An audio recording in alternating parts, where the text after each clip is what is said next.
ہے زمین پہ.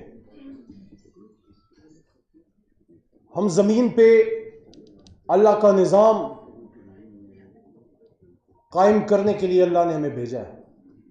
وہ پیغام جو حضور نبی کریم صلی اللہ علیہ وسلم سے ہمیں پہنچا ہے، اور نظام ہے عدل اور انصاف کا. اگر آپ اس کائنات پہ نظر ڈالیں تو سوائے انسان کے اور اس کے اعمال کے، سورج، چاند، ستارے، درخت، پانی، پرندے، جانور، چرند پرند، سارے ایک نیچرل جسٹس پہ چلتے ہیں. جنگل کا بھی ایک قانون ہوتا ہے. یہ انسان ہے جس نے انسانیت کو جنگل کا بازار بنا دیا ہے. میرے دوستو، ہمیں اس بات پہ فخر ہے کہ ہمارا تعلق اس کمیونٹی سے ہے جس نے یہ ملک بنایا. جس وجہ سے میں وکالت میں آیا، میں سائنس کا اسٹوڈنٹ تھا، انجینئر تھا، سائنس کی تعلیم تھی. وہ ایک وجہ تھی کہ مجھے ایسا لگا 27 سال کی عمر میں کہ جب میں انجینئرنگ کر رہا تھا، فیلڈ میں تھا، مجھے ایسے لگا کہ یہ ملک کے لیے روڈ اور برج بنانا ضروری ہے. I was a civil engineer. لیکن جو ظلم ہے، جو کرپشن ہے، جب تک اس کا راستہ نہیں روکا جاتا، یہ ملک ٹھیک نہیں ہو سکتا. دوستو، میں اللہ کا احسان مانتا ہوں کہ 27 یا 28 سال کی عمر میں یہ خیال میرے ذہن میں آیا، اور پھر یہ سوچا کہ دو راستے ہیں. یا تو طاقت کے زور سے بزور شمشیر آپ نے ٹھیک کرنا ہے، یا پھر قلم اٹھا کے قائد اعظم کی طرح حق کی راہ میں نکلنا ہے.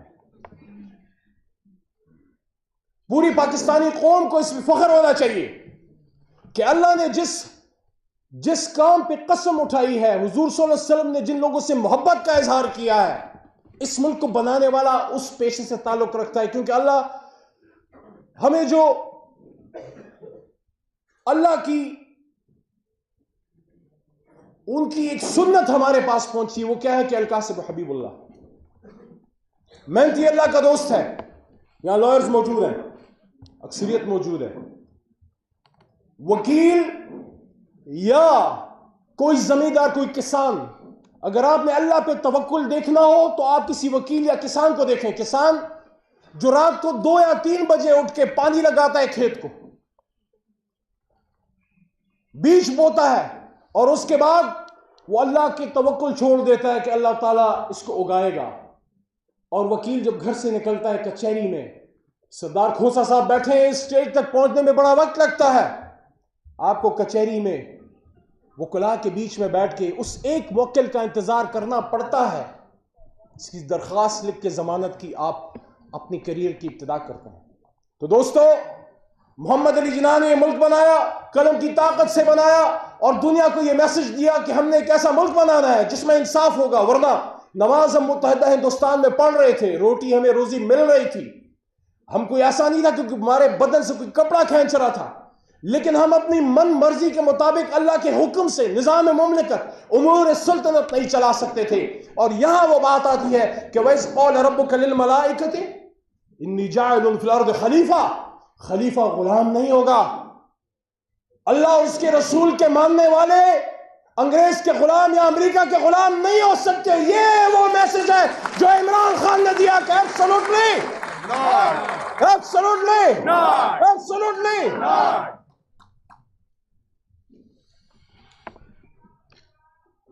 میرے دوستو،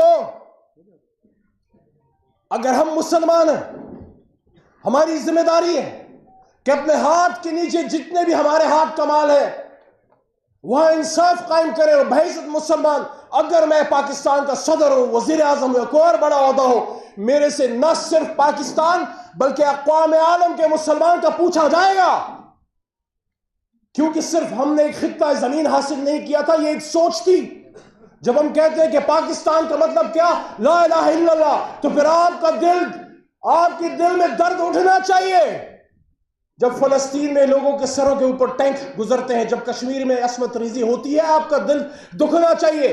تو یہ کیسے ہو سکتا ہے کہ میں تو محفوظ رہوں لیکن میرے ملک میں انڈے ہو جہاں سے جہاز اڑ کے میرے پڑوس میں میرے مسلمان برادری افغانستان کے اوپر بم گرائیں؟ تو پھر چاہے اقتدار بھی جائے پھر ایبسولوٹلی ناٹ ہوگا. میرے دوستو، عمران خان صاحب سے میں نے ایک بہت بڑے عالم کی موجودگی میں یہ بات کی، اور آج لیڈرشپ بھی موجود ہے، آپ کے بھی نالج میں یہ بات آ جائے. میں نے چیئرمین کو کہا خان صاحب ایبسولوٹلی ناٹ بھی ایک ریزن ہے، لیکن میرے خیال میں اس سے بڑی وجہ ایک اور ہے، اور وہ یہ ہے 75 سال سے اس ملک میں ایک نظام نہیں چلنے دیا جاتا، وہ ہے انصاف کا، وہ ہے قرآن کا. سن 42 میں جب قائد اعظم نے فرمایا کہ ہم سے اکثر لوگ پوچھتے ہیں کہ آپ جس پاکستان کی بات کرتے ہیں، آل انڈیا مسلم اسٹوڈنٹ فیڈریشن، اس پاکستان کا نظام حکومت کیا ہوگا؟ تو قائد نے فرمایا کہ میں کون ہوتا ہوں اس کا فیصلہ کرنے والا. اس کا فیصلہ تو 1400 سال پہلے قرآن میں ہو چکا. قرآن ہماری رہنمائی کے لیے تا قیامت موجود رہے گا. تو جو قرآن کی بات کرے گا، جو شریعت کی بات کرے گا، جو حرمت رسول صلی اللہ علیہ وآلہ وسلم کی بات کرے گا، جو امت مسلمہ کو اکٹھا کرنے کی بات کرے گا، یا پھانسی چڑھایا جائے گا، یا جیل میں ڈالا جائے گا، یا اس کو گولیاں ماری جائیں گی.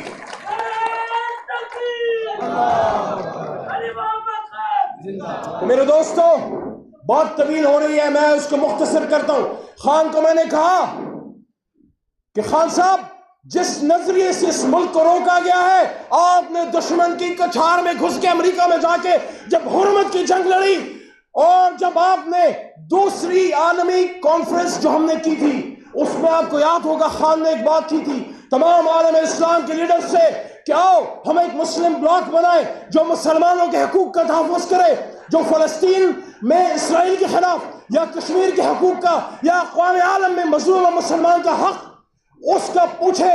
تو میرے کان کھڑے ہو گئے، میرے دل میں وسوسہ پیدا ہوا کہ اب نہیں چھوڑیں گے اس کو. لیکن انشاءاللہ we all stand strong with Imran Khan for Pakistan according to the vision of Muhammad Ali Jinnah. دیکھو اس ملک میں ابھی ہمارے ایک چھوٹے بھائی نے بات کی، خوبصورت بات ہے. اس ملک میں ان کے بچوں نے بھی رہنا ہے جو ان کے اشاروں پہ ناچتے ہیں. اگر ایک نظام نہیں دو گے نا انصاف کا، یہ نظام موجودہ تمہارے بچوں کا گوشت نوچ کے کھائے گا. کسی کے سر کی عزت محفوظ نہیں، کسی کی خاتون بچی کی عزت محفوظ نہیں. چھوٹی چھوٹی بچیوں کی عصمت دریاں ہو رہی ہیں، لوگ اپنا جسم بیچنے پہ مجبور ہیں، بچے بھی اور بچیاں بھی. کیا کسی کو کوئی ہوش ہے؟